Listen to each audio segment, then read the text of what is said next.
దున్నేవానికే భూమి, తినేవానికే విస్తరి, గీసేవానికే గుండు.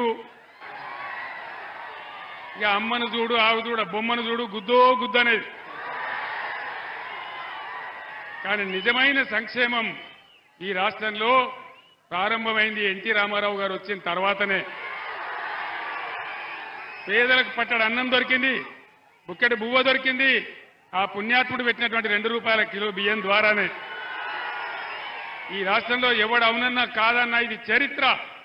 ఆ మహనీయుడు ఆయన వచ్చిన తర్వాత 2 రూపాయల కేజీ రైస్ పెడితేనే పేద సాదాలకింత బియ్యం దొరికి పట్టడి అన్నం దొరికిన మాట చారిత్రక సత్యం.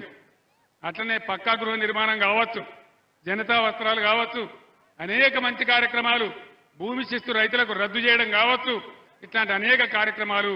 నిజమైన సంక్షేమం కాంగ్రెస్ చేయలే, కానీ ఎన్టీఆర్ కాలం నుంచే అది కొంత ప్రారంభమైంది. అది మనందరికీ తెలుసు, చరిత్ర తుడిచేసిపోయేది కాదు. దాని తర్వాత తెలంగాణ పోరాటం, తెలంగాణ రావటం, ఎన్టీఆర్ గారు చేసిన దానికి మించి కార్యక్రమాలు మనం చేసుకున్నాం.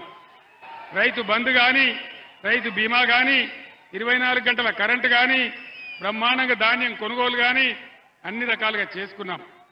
ఒక గుంట భూమి ఉన్న రైతు చనిపోతే కూడా వారం లోపల వాళ్ళ ఇంటికి 5 లక్షల రూపాయలు పంపించినాం. కళ్యాణ లక్ష్యం పెట్టుకున్నాం. ఏం చెప్పినాడు ముఖ్యమంత్రి? కేసీఆర్ ఓన్లీ 1,00,000 రూపాయలు ఇస్తాడు, నేను తులం బంగారం ఇస్తాడు.